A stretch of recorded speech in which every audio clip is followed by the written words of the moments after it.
Hello ladies and gents, welcome to a new 1.0 review. In front of us is the new Renault Clio facelift. This is the Techno package, so it's probably the package you're going to choose because it's a middle trim. This is inside 1.0 TCE, so this is a 3-cylinder turbocharged petrol engine with 90 horsepower linked to 6-speed manual.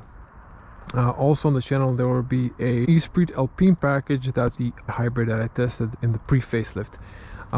So let me just turn on the LED headlights for you. You can see the new signature. I think it looks better, it looks sharp. And also this is the new it's called gray Rafale color. So if I unlock the car, you can see the turn signals. This was exclusive color on another model I forgot, but they've introduced this as a new color. It's a gray color, it's metallic.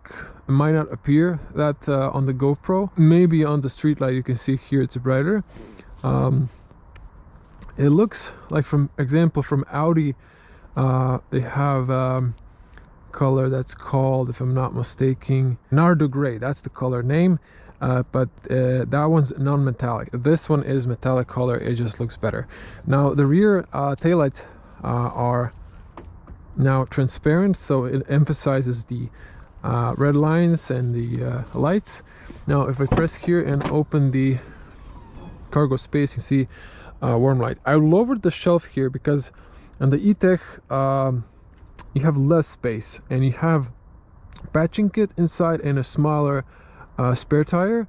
In this case you have a full spare tire and there's more room. In the diesel there's even more because the fuel tank is differently oriented, and that's what product manager explained to me. So it has because of that a little bit more room inside. Let's jump inside. So today I actually spent like 7 hours in this car. We've did a trip of almost 700 kilometers, a little bit less, from Zagreb to Istria, and you can see that the fuel consumption has stabilized around 6.4 currently. It was 6.3 I think, and then we're driving in the city and then kind of started increasing slightly. But now I think this could have been better, to be honest. Around 5. I'm not sure the official number is like even less if you check the VLTP, but you know, it's a brand new engine, maybe needs to work up a little bit. Although it's like 700 kilometers, I've picked it today with 50-ish, I think. I haven't really checked. Okay, just a little info that I found out on today's press. So all the Clio will now have this big screen. There's no more short screen. In the UK, I think they had the short screens. Also on the Megane E-Tech, that was the case. And you get the digital cockpit standard. On the very basic package name, I forgot the name, you will get a digital display, so no needles and classical gauges. You'll get just a smaller dimensions display, and then on the other models like this one you get the bigger display. Also you might notice in the e-Sprint Alpine package they've added textile here instead of that like in the engineered package before that. In the pre-facelift they had like a leather that's imitating carbon fiber sort of. So this is sustainable textile, and this is man-made leather. So this is artificial leather, and if you care about that, so this is more environment friendly. I know most people hate that word. I'm gonna switch this off because I think I've turned them on before. Now you do have still the ambient light here at the bottom, and of course you can change that in the driving modes here. So I'm gonna just stay in my sense, and it's late hours, so we're gonna take it for a spin, of course, and I'm just gonna drive a little bit in this sort of standard driving mode.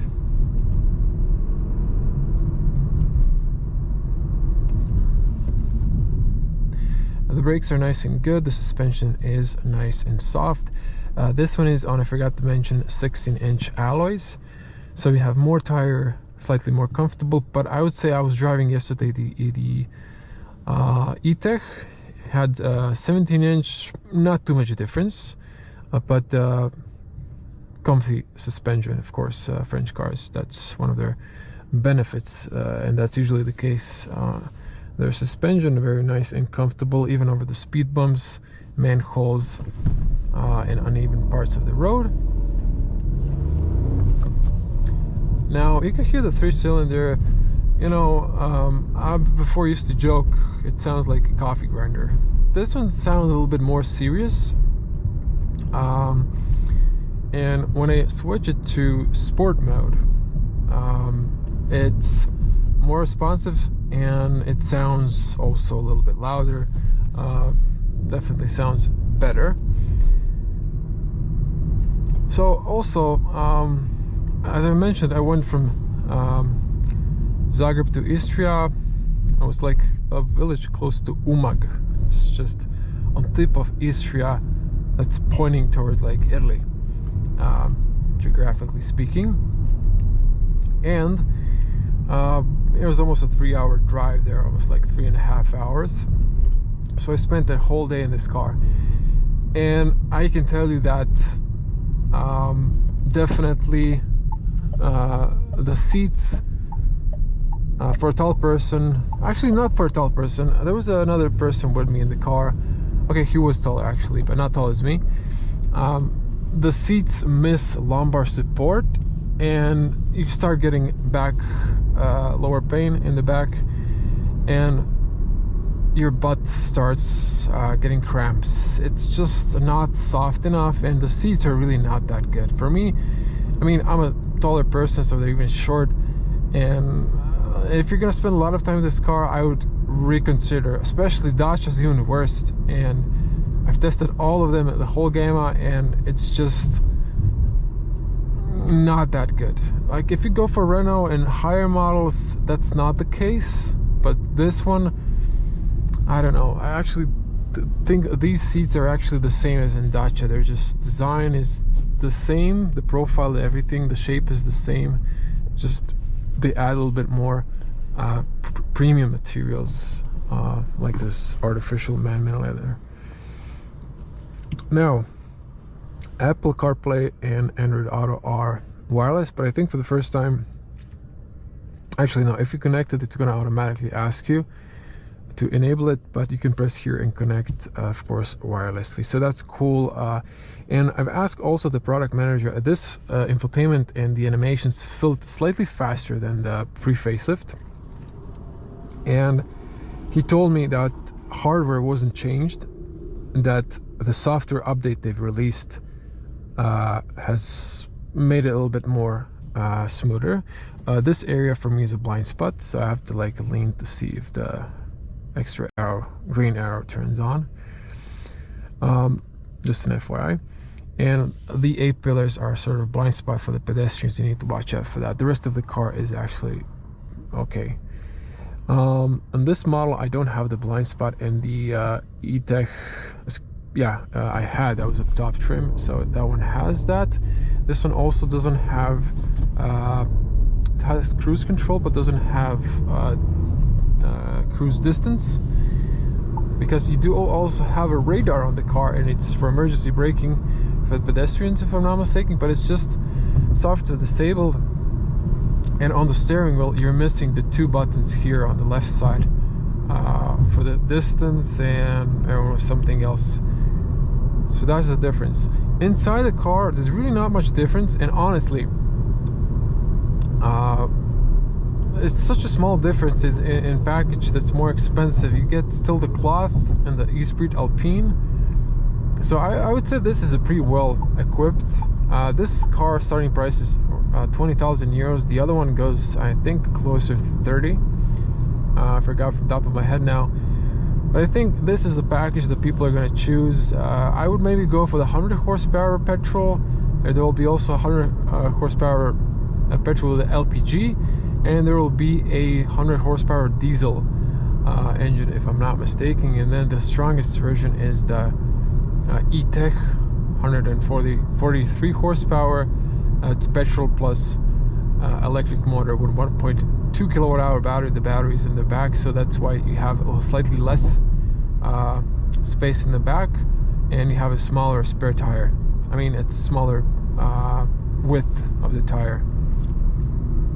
Now, I'm going to switch here. I just want to see the eco. Actually, I haven't tried that, to be honest. Okay, let me see here. This traffic light is on center, so you should just switch. Yeah, there we go. Oh, it's just so slow now. It's like it's missing power. Okay, eco is a mode you really won't use. It's like something you'll use maybe if you're low on fuel and you're afraid you won't make it to the gas station. So that's like rare. Now I switched to sport.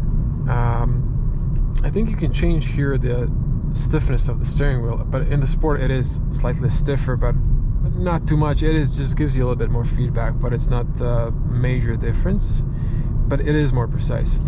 Now I love this gauge. It looks so good on this car. I don't know why. It's slightly different animation compared to the E-Tech.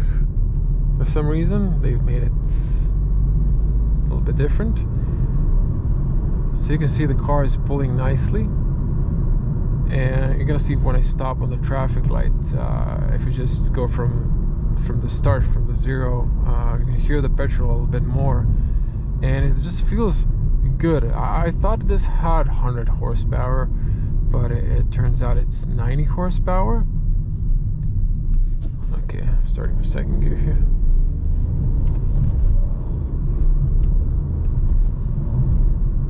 So it is a nice engine. If I was getting this car personally, I would like to go for 100 horsepower rather than 90, especially if the price difference isn't too big. Sorry, just need to check my GoPro. I think it's like bouncing a little bit.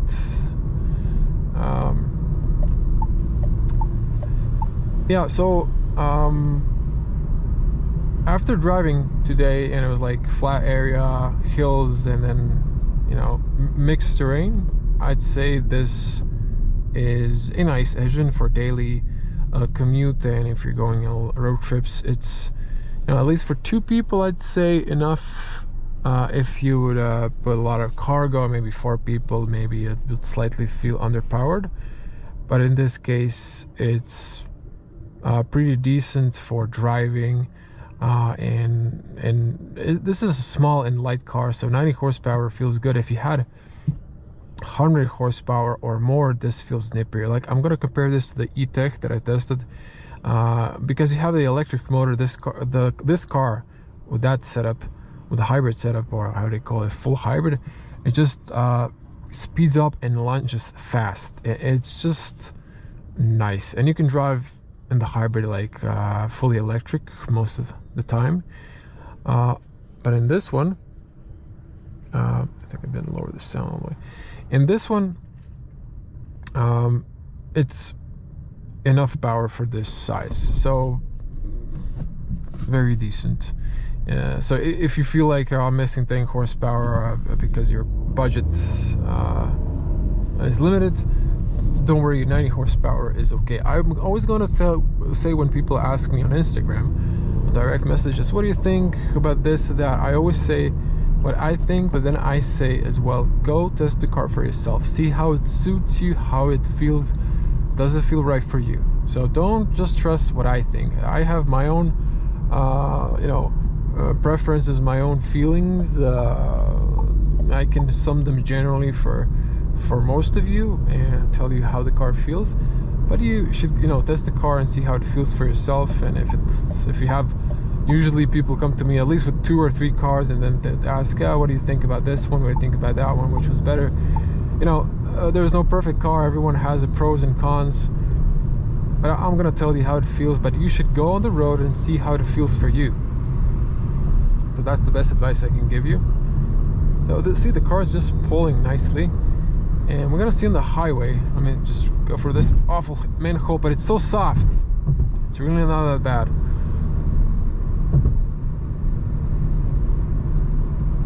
Okay, I'm actually going a little bit faster than I realized I was going. We're gonna get to the highway, and we're just gonna speed up to like 150 just for a test, and then you can also hear the road noise and so on. But the car really feels good. I mean, it's just a nice little car. It's a nippy. I'm just checking my GoPro here.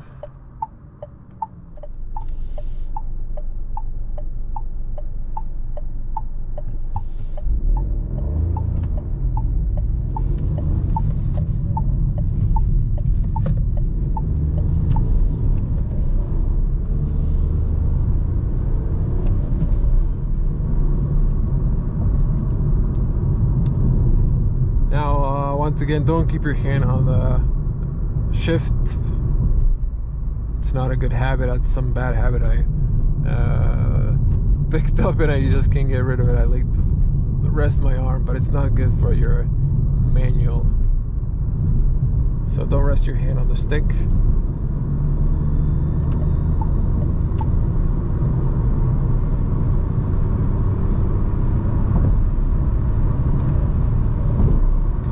So some people will criticize me because I don't shift late on the petrol.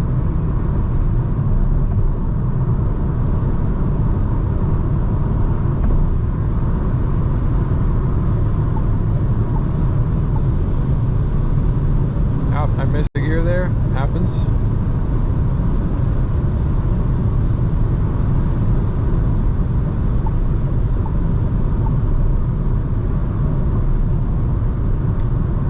Okay, so it's interesting. There's a rough tarmac and then soft one, rough, and then soft one. So there's wind coming from the side mirrors. Now today was really windy when I was going to Istria, and you know, it was actually quite I'd say I'm just gonna move to the left lane. There's no traffic because this truck in the right lane and the road is just bumpy and awful. Yeah, it was kind of windy, and you know, the wind noise and the cabin soundproof isn't the greatest in the Clio, but like now I think the wind has calmed down. It's actually not that bad. The soundproof is okay. And what else? Just trying to cover the difference because I just driven both models and it's very fresh in my head. Yeah, car is stable in the bends. I'm just gonna see if I can come back here on the right lane. Maybe it's not that bad. No, it's just still full of holes from the truck. Esprit Alpine had automatic long beam, so this one doesn't. Let me just pass this truck, and then I'm just see like the long beam when this guy passes on the opposite lane. So okay, I think the automatic long beam on the automatic setup was kind of brighter, but we're gonna see outside the city when I go to part where there's no street lights.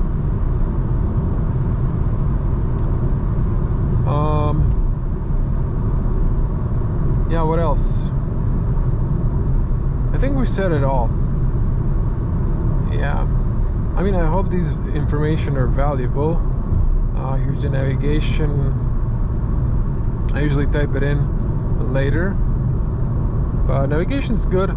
Although I think one thing is missing here. For example, it has speed cameras, which is a nice feature, but one thing that's missing, it also has fuel prices. That's very practical, but it's missing live traffic information. So it doesn't tell you like there's a jam here. So yeah, just it misses like real traffic data, for example.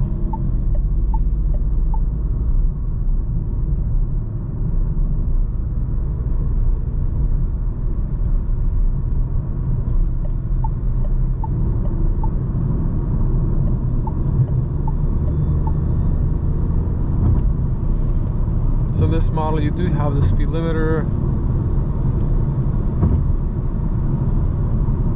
and the cruise control that I don't need at the moment. Also, so I noticed when I speed up, so this car, I mean, the petrol engine pulls nicely. The hybrid setup has like a gap between around 40 and 120. It just speeds up, and then there's like this, like I would say like a turbo lag. That's something similar that I can compare, and then it just like drops in power and then continues on. So that's kind of weird, and I forgot to actually ask that the product manager, why is that. I think it might be something transmission wise, switching maybe from electric to petrol. Not really sure. I haven't checked honestly the 0 to 100s. We might do 0 to 100, but I don't think the time is like that. The hybrid version had around 8 seconds. I think this is even slower. So I didn't show this, but you can change here to navigation and so on.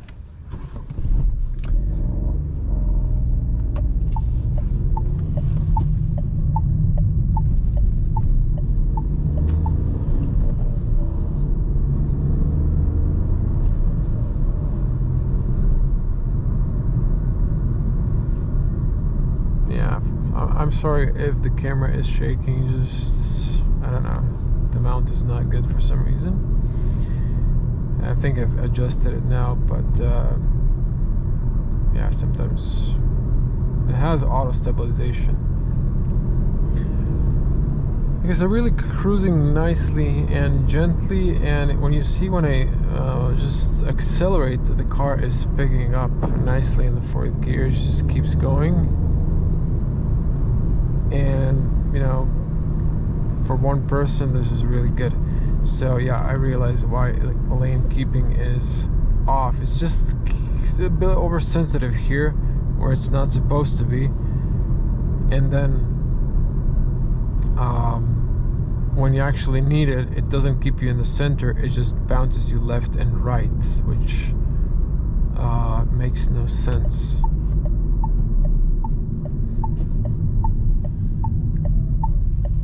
Braking with the engine, it's a nice feature. Shift down.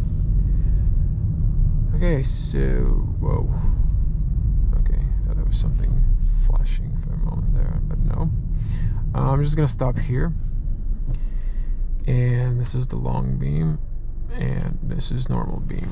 I will take some video with the iPhone camera so I can also compare it for myself, and I'm gonna take some pictures so you can see the iPhone has a better picture quality because of the bigger sensor. So this is the iPhone, this is the long beam, this is the normal beam.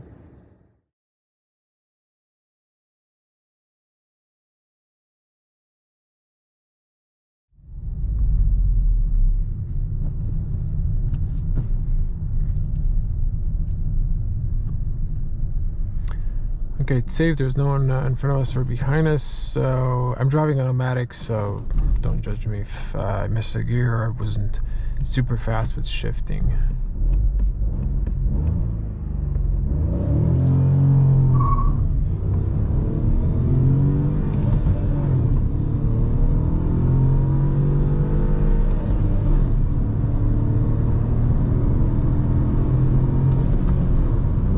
Those were actually pretty good.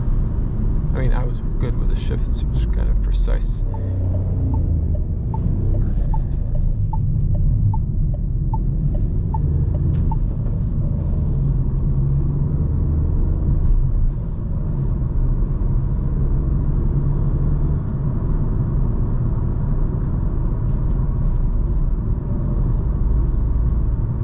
Yeah, so I feel like the car is cruising best maybe at 80. It just feels like the lightest, and it just speed up. It's nice and smooth. Okay, so we're gonna wrap it up here. Just skipped to the end because I want to shorten the video. Little correction, I've just checked the price. So the Techno package is just below the Esprit Alpine, and it's around 25,000 if I'm not mistaken. So this one is slightly more expensive than I thought.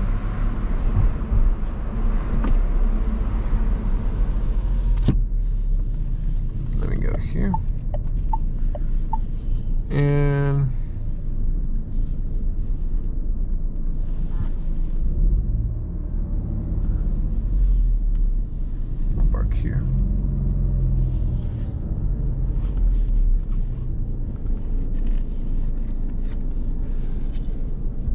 So let me just check this for you, and let me just show you the backing camera before I forgot. It serves its purpose. Yeah, so just bear with me here. Let me see if I can show it like this. So this is Croatian. You have Authentic, which is the entry model. You have the Evolution. Then you have this Techno, and then you have the Esprit Alpine.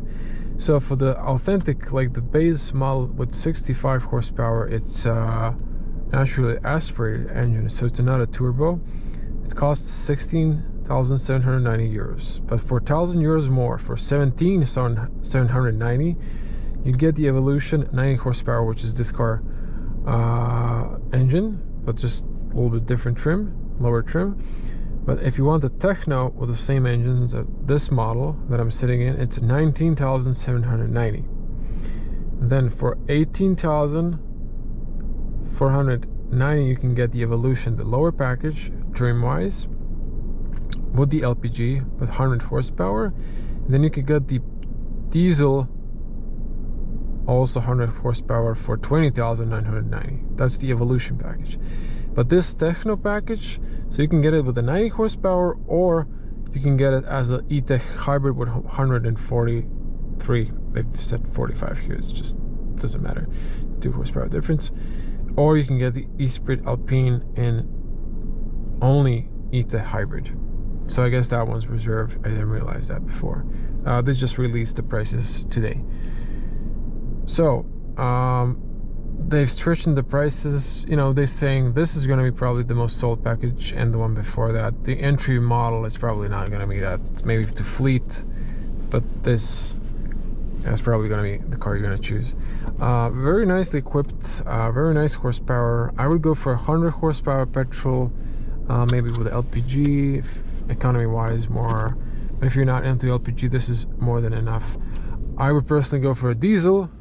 Some people are petrol heads, because it's probably going to give you the best fuel consumption. I can hear that they're venting the garage, so it's very loud. So I want to thank you for watching. Hope you liked the video. If you want to see more, do subscribe to the channel, and so on. I'm just going to walk out so you can see the car. So beautiful gray color, metallic once again. The car, of course, has a keyless entry, so it locks and unlocks. And you can see the rear. When you lock the car, the lights fade out. When you unlock it, they increase. So once again, when you unlock, they increase in brightness. That's it. Thanks for watching. Hope to see you in the next one. Bye.